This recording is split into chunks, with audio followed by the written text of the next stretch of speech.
Olá, pessoal. Eu, Milena, a Carla e a Silvani, a gente vai falar um pouco sobre o William Shakespeare e alguns sonetos.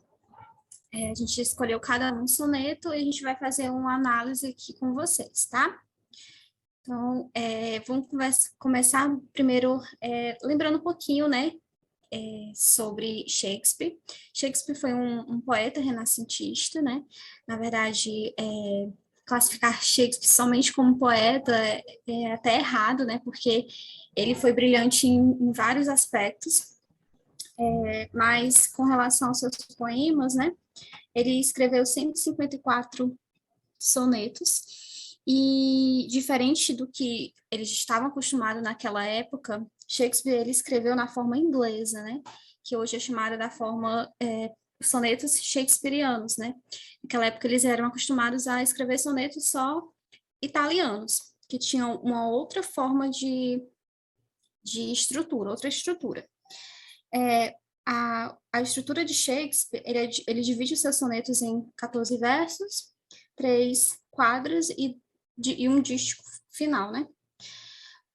Sobre os temas que ele aborda nos seus sonetos, ele fala sobre beleza, juventude, nascimento, morte, amor, imortalidade, né? Ele traz esses temas e outros também.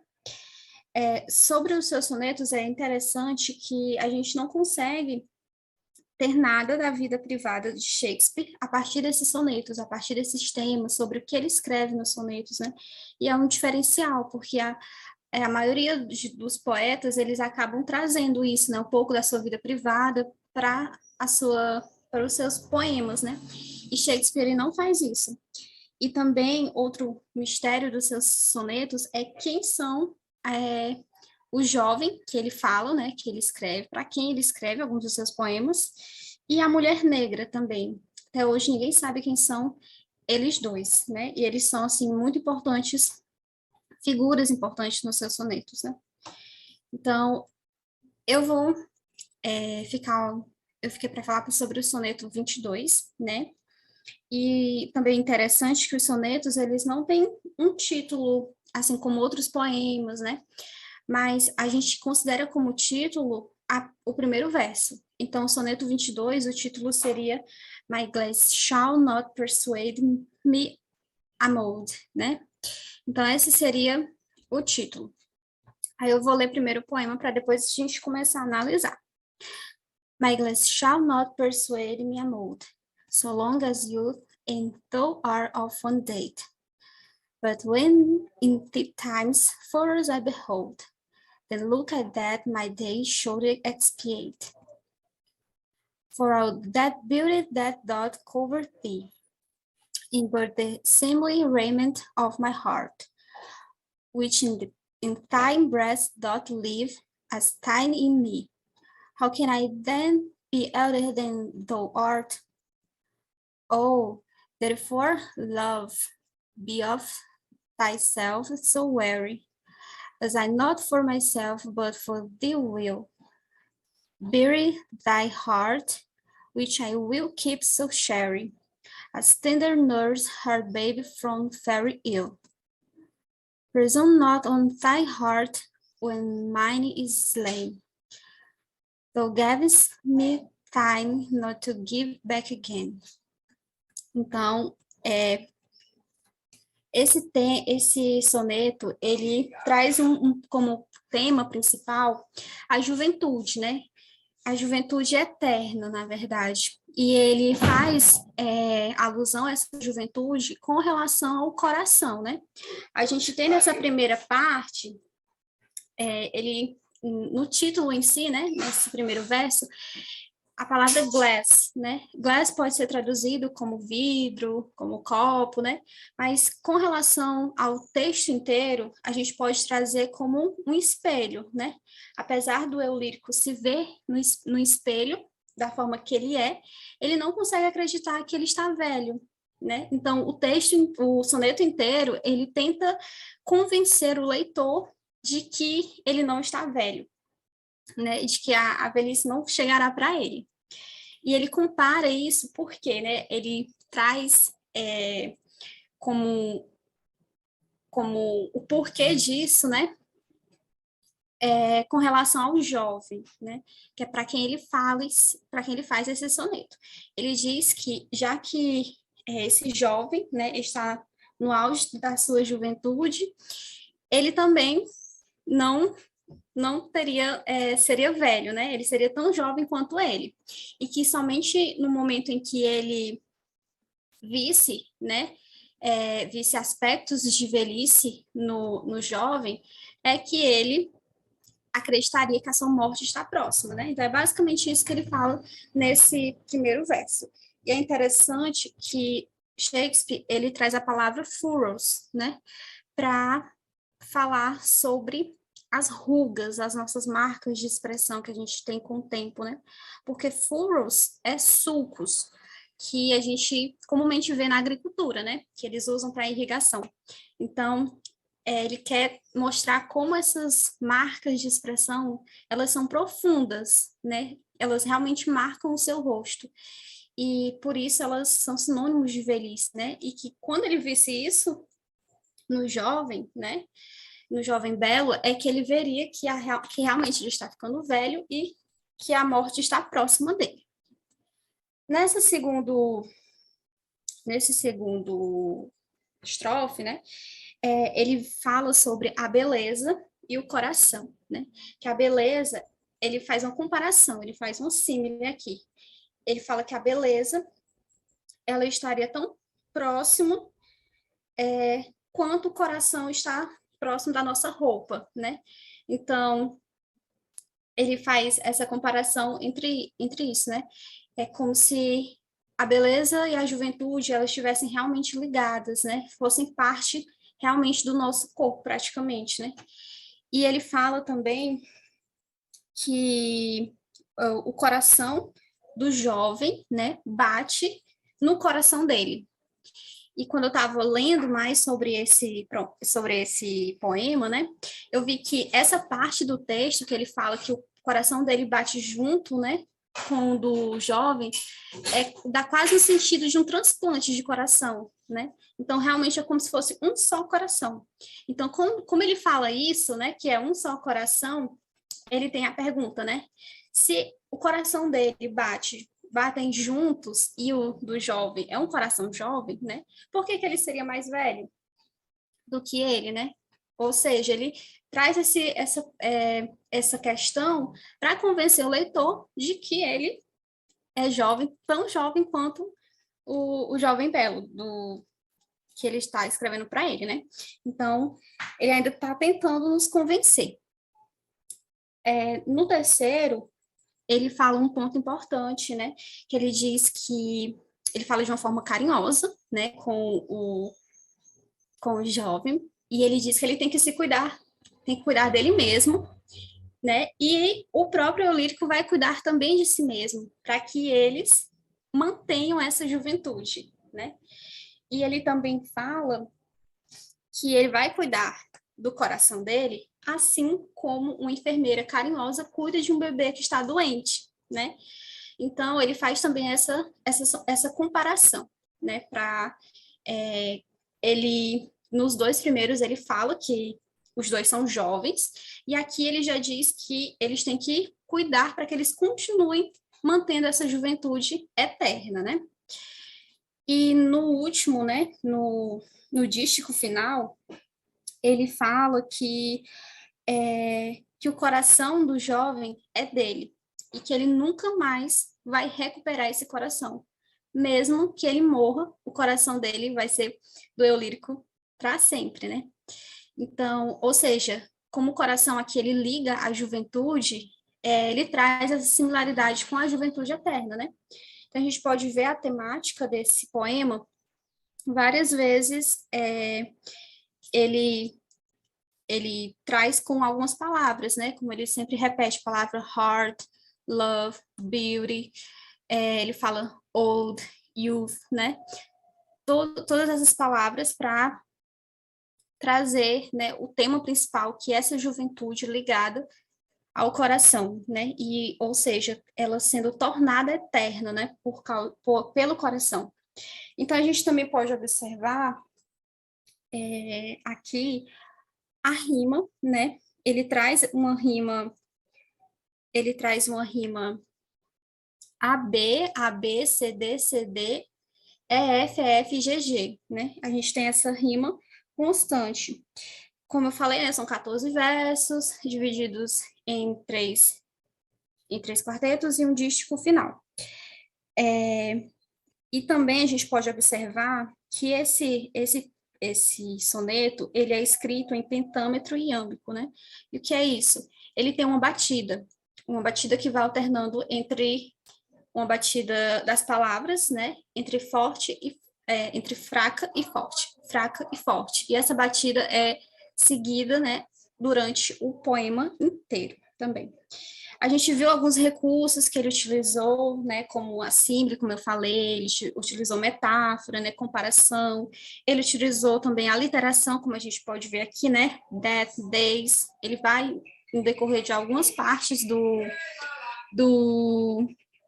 poema usando, né, palavras com sons semelhantes para ir dando essa sonoridade ao poema, né. Então, essa foi a minha análise do soneto 22. Bom, pessoal, vou dar continuidade à apresentação. E o soneto que eu escolhi foi o 116, também do Shakespeare. E eu vou fazer do mesmo jeito que a Milena. A gente vai ler e depois a gente vai fazer uma análise mais detalhada. Pode passar, Milena.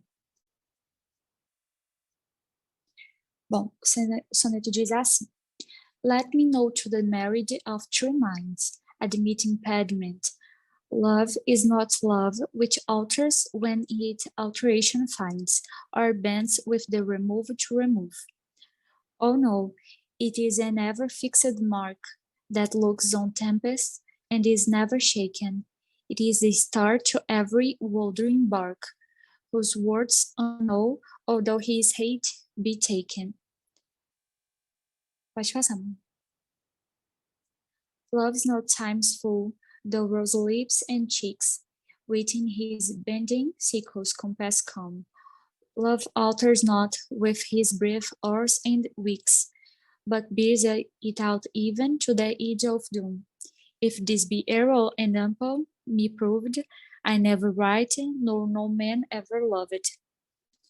Bom, gente, então, a temática principal que a gente encontra no soneto 116, como vocês puderam ver, é o amor.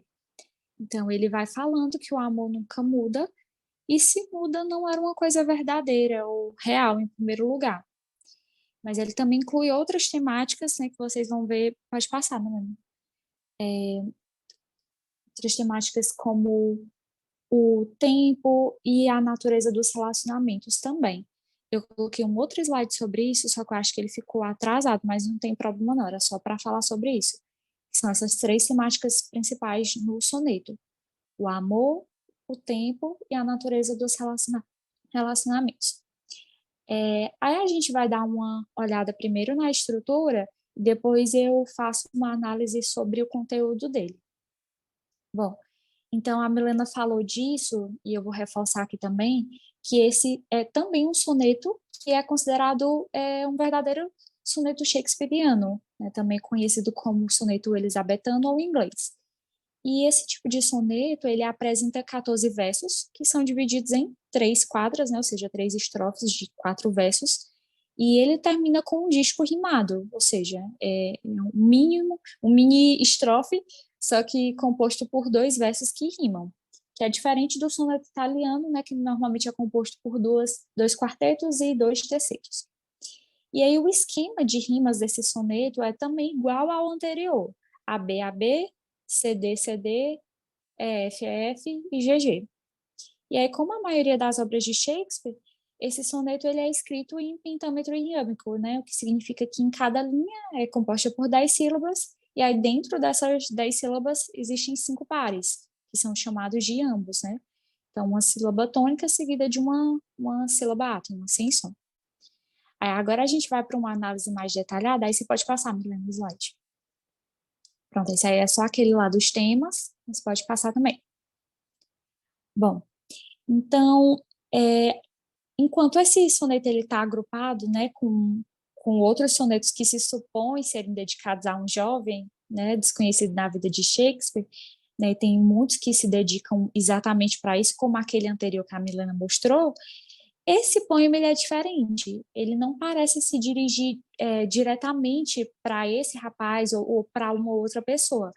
Na verdade, parece que ele tem o rapaz só como inspiração. É, Aí a gente vê que a voz do soneto parece ser o orador, nesse caso, talvez Shakespeare, né? Falando sobre o amor e sobre o que ele é. E aí a melhor forma que eu encontrei para a gente estar examinando esse soneto é linha por linha, que é o que a gente vai ver agora. Então, bem no comecinho, ele diz assim: Let me know to the melody of true minds, admit impediments. Então, a gente parou aí bem no meio do segundo verso. Então, esses versos, eles são bem conhecidos e, nesse momento, Shakespeare ele usa a metáfora do casamento para fazer uma comparação ao amor verdadeiro. E ele está dizendo que não existe uma razão para que duas pessoas que realmente se amam, para que elas não fiquem juntas, né? Ou seja, nada pode ficar em seu caminho. E aí talvez ele esteja falando sobre o seu sentimento por esse rapaz que a gente não sabe especificamente quem é, né? Então, mas o que se supõe é que ele, Shakespeare, ele estava infeliz no casamento e aí talvez ele estivesse racionalizando sobre os seus sentimentos, né, pelo jovem, afirmando que não havia um motivo, mesmo que ele já fosse casado, para que duas pessoas que estão realmente apaixonadas, pessoas que se amam, elas não ficassem juntas, né? E aí a gente vai entender essa linha de raciocínio na continuação da análise. Aí você pode passar também. Pronto. Aí diz assim, o antes, não é antes desse. Isso. A gente vai dar continuidade da metade do segundo verso. Love is not love, which alters when it alteration finds, or bends with the remove to remove. Então, o amor não é amor que se altera quando a alteração encontra, né? Então, Shakespeare ele continua nessa linha de raciocínio de que o verdadeiro amor ele não muda, né? Então, se uma pessoa mudar, se o sentimento mudar entre duas pessoas que se amam, então aquilo ali não era um amor verdadeiro. Então, ele fala que o amor não muda e ele também não se altera, não encontra, não há nenhuma movimentação do sentimento, ele permanece o mesmo. Parece até um pouco clichê, mas é esse a ideia principal que o autor nos mostra. E outra coisa, aí pronto, pode passar, meu. A gente vai ter o início da segunda estrofe, esse é o primeiro verso da segunda estrofe.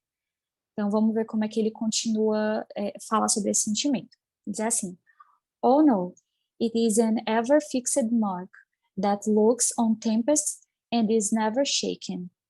Então, aqui Shakespeare está dizendo para a gente que, além do amor ser algo que não muda, ele também não se move, ele é muito constante, ele está sempre no mesmo lugar. E aí, por esse motivo, ele não se abala, ele pode enfrentar qualquer tempestade e ele não vai ficar abalado, não vai ser derrotado. E aí é nesse momento que a gente vê aí uma personificação do amor, porque ele descreve o amor como algo que até pode ser atingido por uma coisa que é a tempestade, sendo que o amor não é isso, é algo intangível. Aí pode passar. Aí ele continua dizendo, ainda na segunda estrofe. It is the star to every wandering bark, whose words don't know, although his heat be taken. Então, aí a gente vê, eu até deixei grifado de vermelho, a estrela, né? Então, para Shakespeare, o amor é essa estrela que guia um barco ou um navio que está na água, e aí ele fala que isso não pode ser precificado, não pode ser quantificado, não tem preço, mas pode ser medido. Então, essa é uma parte bem interessante, porque é como se ele deixasse para nós que estamos lendo uma reflexão, né, dizendo que o leitor ele pode entender as diferentes formas pelas quais se pode medir o amor. quem sabe através do tempo ou também através das ações. E aí, com esse pensamento, ele termina a segunda estrofe. Tá? A gente vai olhar agora para o comecinho da terceira estrofe. Pode passar, Manu. Diz assim: Love's not time's full, the rose lips and cheeks, within his bending sickles compass come. Então, a gente vê aí que o Shakespeare ele está personificando o tempo, como se o tempo ele fosse colocado como uma pessoa. E aí a gente vê, ele está dizendo, tipo assim, os lábios, as bochechas, né, rosadas, vão ficar pálidos, né, com o passar do tempo, com a idade.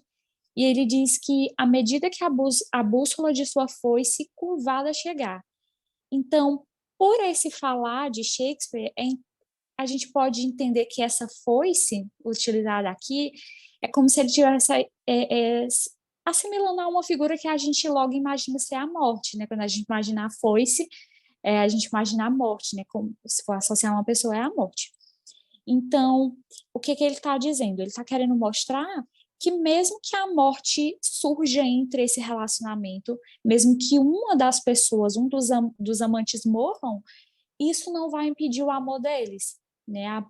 Pode até acontecer que um deles morram ou os dois venham a morrer, mas o amor não, ele é eterno. E aí, esse pensamento também continua no restante da estrofe. Vamos ver, Milena, pode passar. Finalzinho do poema. Love alters not with his brief hours and weeks, but bears it out even to the edge of doom. Então, o amor não se altera, né, com suas breves horas e semanas, mas suporta isso até o final, né, até a beira da perdição. Então, mais uma vez, ele está afirmando que o que é que o amor ele não faz, ele não se altera, né? Então a gente vê aí um paralelo, né, com a primeira estrofe. Então o amor não muda com o passar do tempo, em vez disso ele continua firme, continua estável até o fim do mundo, até o fim da vida, né? Então é isso que ele quer dizer para a gente. E para a gente concluir o poema, vamos ver, Milena, só o próximo. É o trechinho final. É o disco do final. If this be error and upon me proved, I never write, nor no man ever loved. Então, se isso for um erro e sobre mim provou, eu nunca escrevi e nenhum homem nunca amou.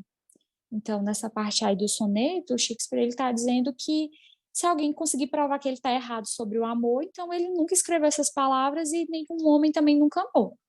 Então, ele é bem firme, né? Ele está transmitindo aqui que se as suas palavras elas são falsas, nada mais existiria. Né? As palavras que ele acabou de escrever nunca teriam sido escritas e também nenhum ser humano conseguiu amar antes. Então, ele é bem firme, ele é bem flexível sobre isso e até dá um ar meio duro, né, pro poema, pro soneto, né, mas que acaba fortalecendo a ideia geral dele. Né? Então, o orador, né, o sujeito do poema e o próprio poeta, o Shakespeare, eles estão convencidos de que o amor é real, é verdadeiro e eterno.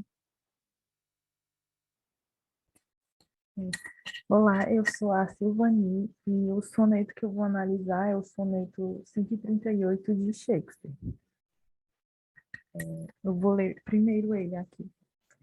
When my love swears that she's made of dirt, I do believe her, though I know she lies, that she might think me some untutored youth, unlearned in the world's false subtleties, thus violently thinking that she thinks me young, although she knows my days are past the best.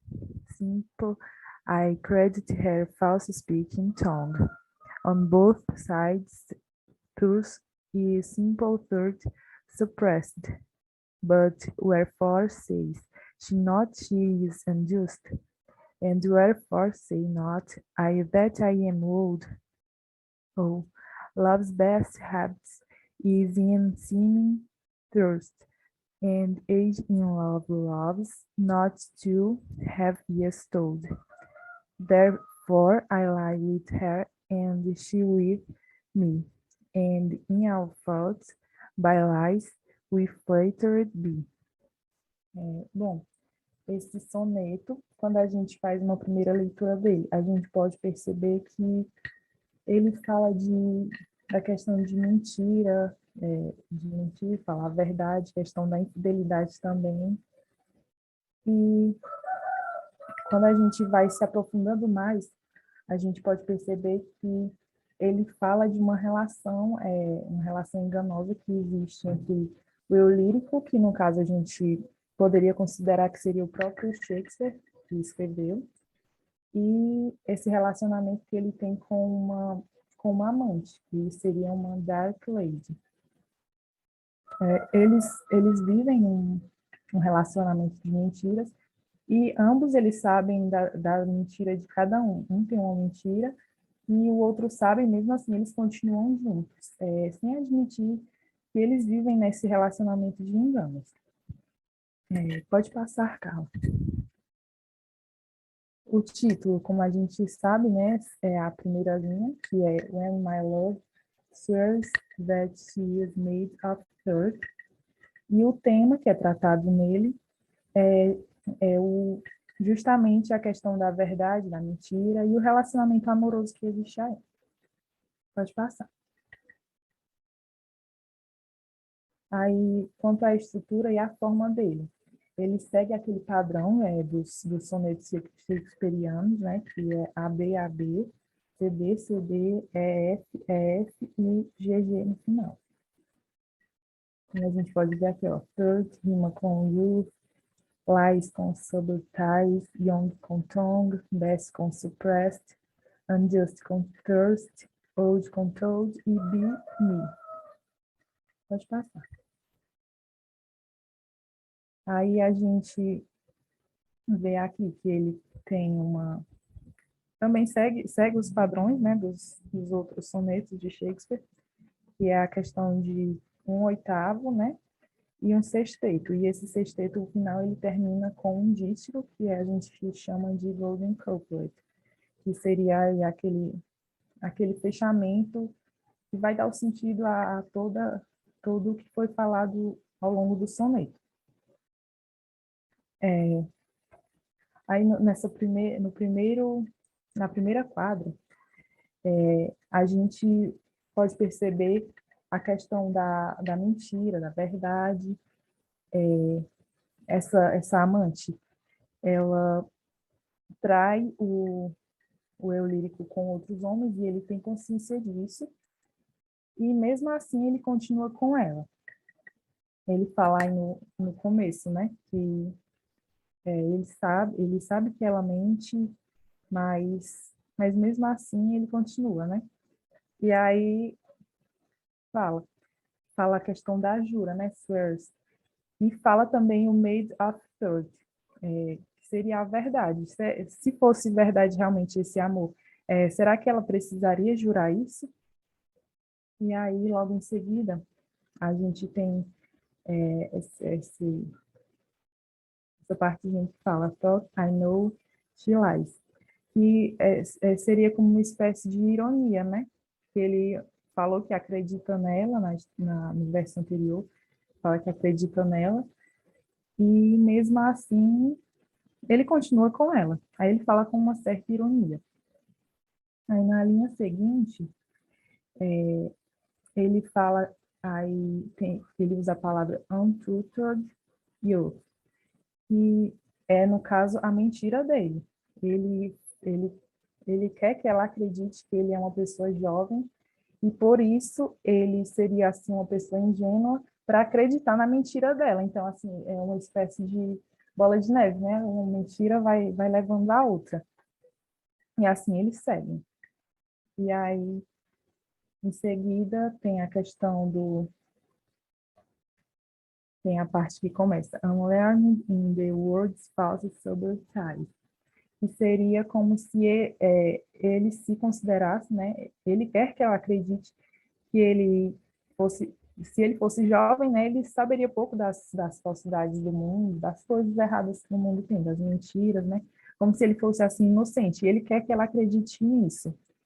E geralmente os amantes, quando existe um relacionamento assim, de amantes, né, eles querem passar essa imagem, né, assim, de inocência, mesmo sabendo que não existe, né, mas mesmo assim eles querem passar essa imagem.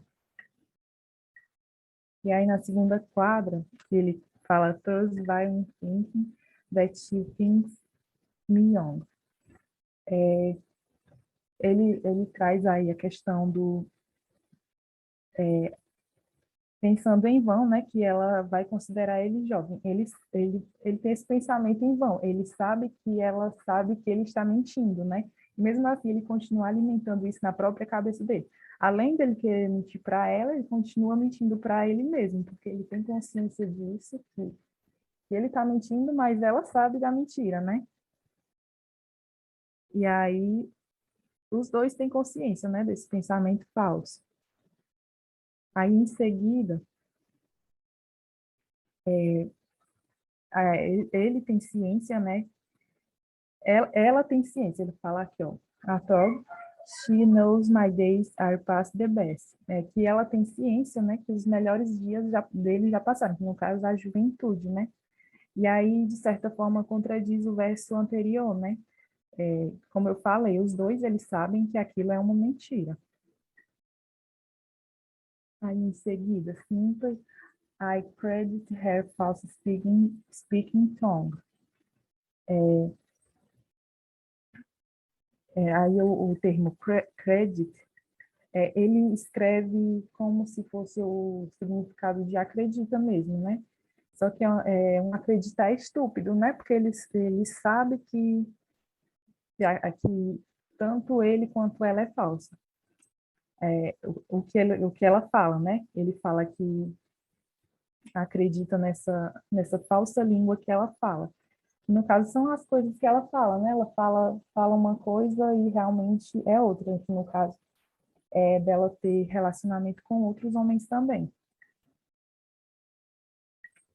Aí, em seguida, no próximo verso, né? On both sides, truth is simple truth suppressed.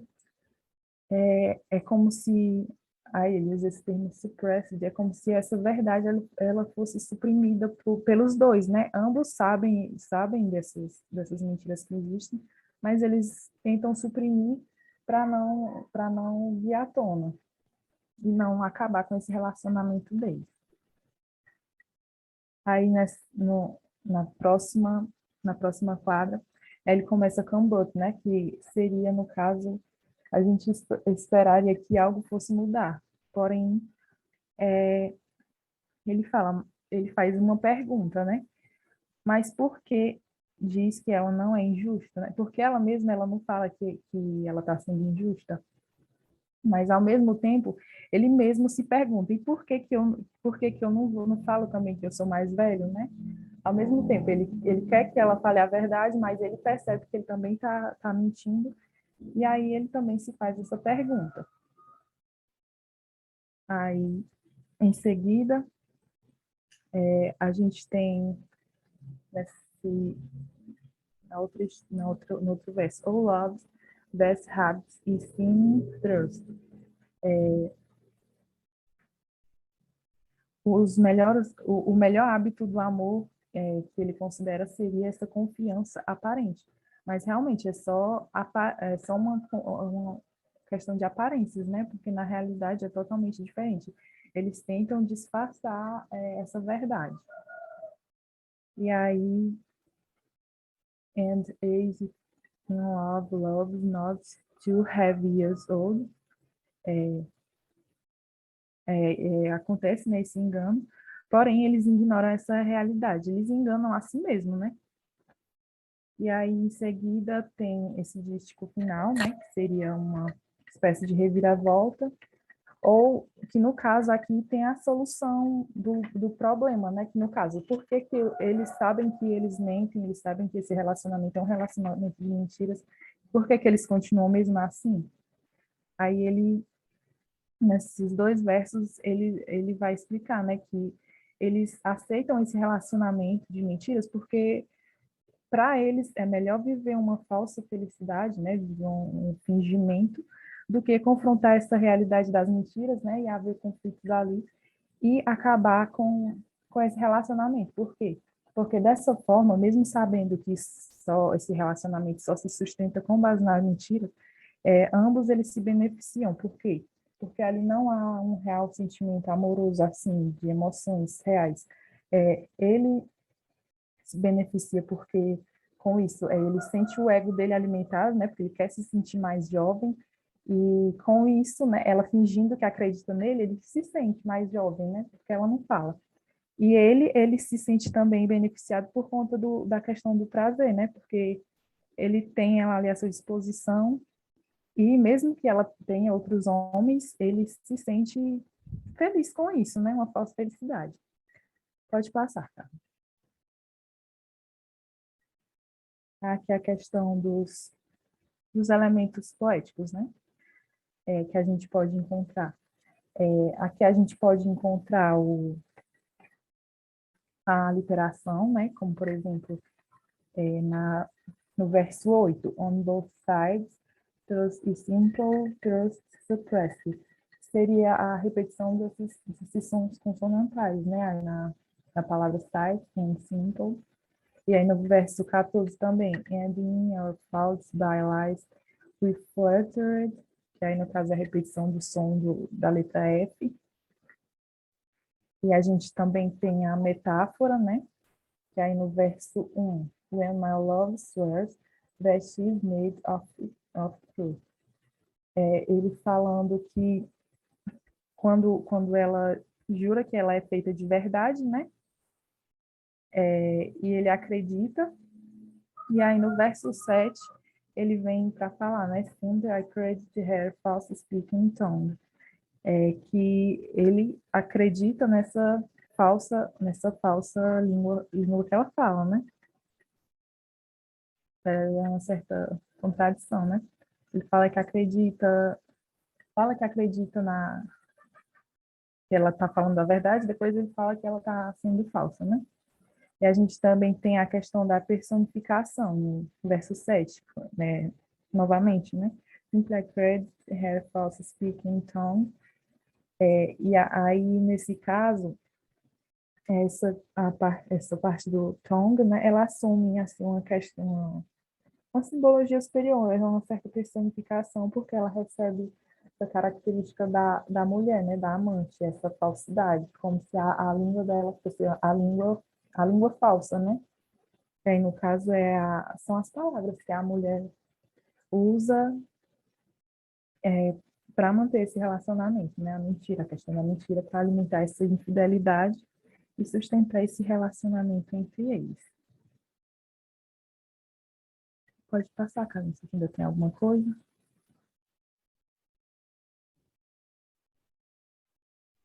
Se não, então é só isso e obrigada pela atenção.